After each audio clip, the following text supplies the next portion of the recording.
When the name Nero is mentioned, most people think of the mad tyrant who supposedly watched Rome burn while strumming a lyre. But before he became one of history's most hated rulers, Nero was a boy who rose to power through manipulation, blood, and ruthless ambition. His story begins in the chaotic, dangerous world of Imperial Rome. Nero was born in 37 AD, with the full name Lucius Domitius Ahenobarbus. He came from a powerful but complicated family. His mother Agrippina, the younger, was part of Rome's ruling dynasty, the niece of Emperor Tiberius and sister of Emperor Caligula.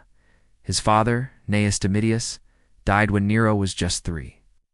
This left Agrippina to raise him, and from the beginning, she saw her son not only as family, but as her weapon for power. Agrippina was ruthless. She had survived the madness of her brother Caligula, who was assassinated in 41 AD, and watched as her uncle Claudius took the throne. Claudius was an older man, often mocked for his limp and stutter, but he was still emperor. Agrippina worked her way into his life, eventually marrying him in a scandalous union. She was both his niece and his wife. To Roman nobles, it looked like an abomination, but for Agrippina, it was a masterstroke. Through Claudius, she pushed her son Nero forward as heir to the empire. Claudius already had a biological son, Britannicus, but Agrippina was determined to secure Nero's future. With her persuasion, Claudius adopted Nero, giving him a direct claim to the throne. From that moment, Britannicus was in danger. Then, in 54 AD, Claudius mysteriously died after eating mushrooms, his favorite dish. Ancient writers whispered that Agrippina poisoned him, clearing the way for Nero. At only 16 years old, Nero was declared Emperor of Rome. He was the youngest man ever to hold that power. At first, his rule looked promising, the guidance of his philosopher tutor Seneca and the respected commander Burrus. Nero lowered taxes, gave more authority to the Senate, and promised stability. The Roman people adored their youthful emperor. He was charming, handsome, and spoke of peace. For a short time, it seemed like Rome had found a golden leader. But behind the curtain, a darker reality was unfolding. Agrippina expected to control her teenage son like a puppet. She believed the empire was truly hers, and Nero was simply the face of it.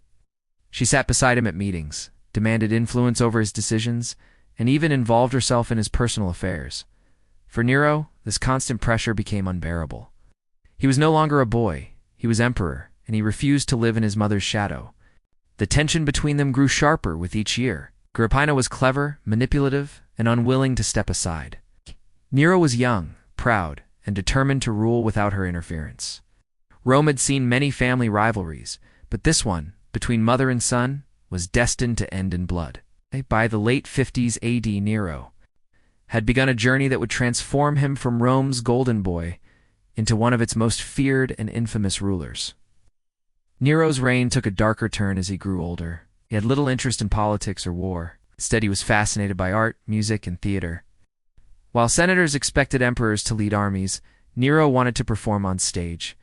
He sang, played instruments, and even acted in plays, activities Romans considered shameful for a ruler. But his passion for entertainment was only one sign of his strange, troubling behavior. The real turning point came with the collapse of his relationship with Agrippina. She had grown furious with his independence and began backing Britannicus, Claudius's true son, as a rival heir. But Britannicus never got the chance to challenge Nero. In 55 AD, during a banquet, he collapsed and died suddenly. The cause? Poison. Almost every ancient source blames Nero. With Britannicus gone, Nero was secure on the throne. Now, Agrippina herself became the obstacle. She disapproved of Nero's romances, especially his affair with the ambitious and stunning Poppaea Sabina.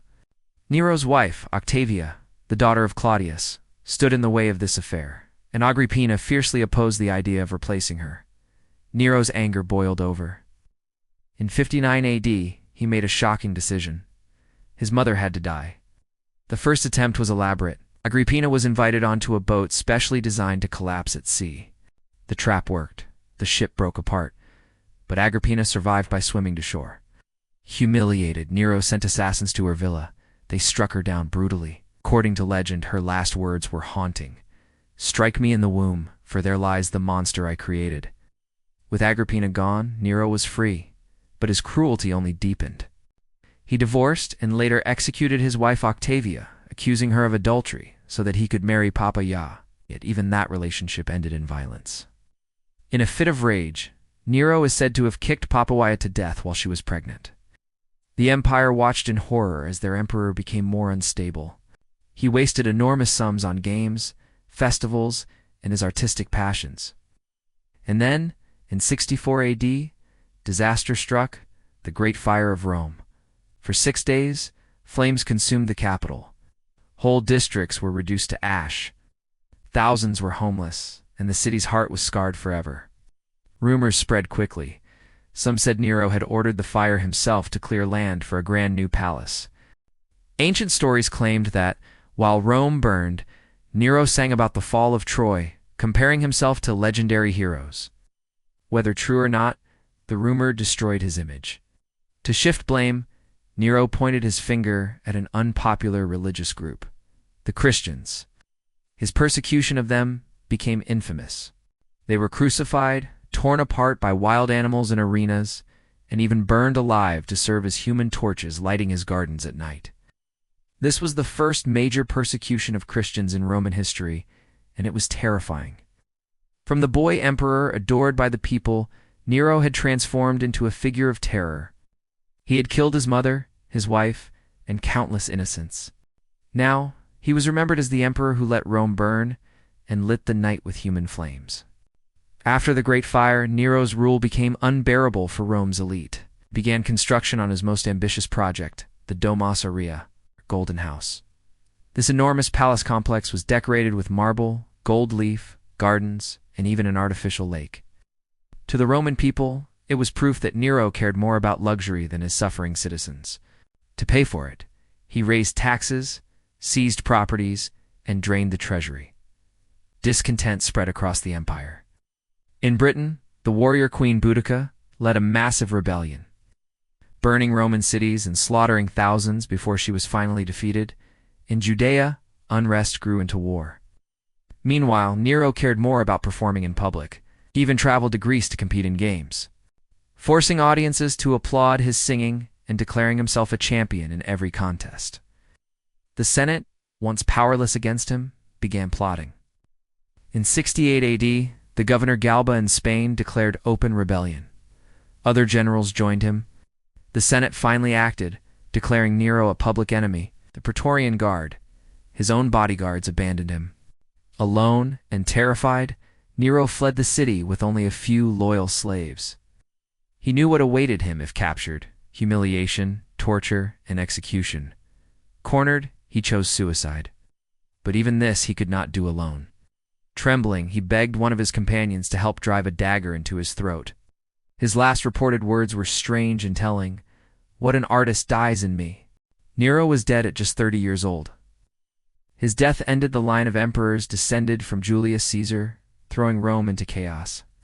The following year, known as the Year of the Four Emperors, saw generals fight for the throne. For centuries after, Nero's name became a curse. To Romans, he was the tyrant who killed his mother, murdered his wives, burned his capital, and persecuted the innocent. To Christians, he became the embodiment of evil itself. Even today, he remains a symbol of absolute power corrupted by madness and cruelty.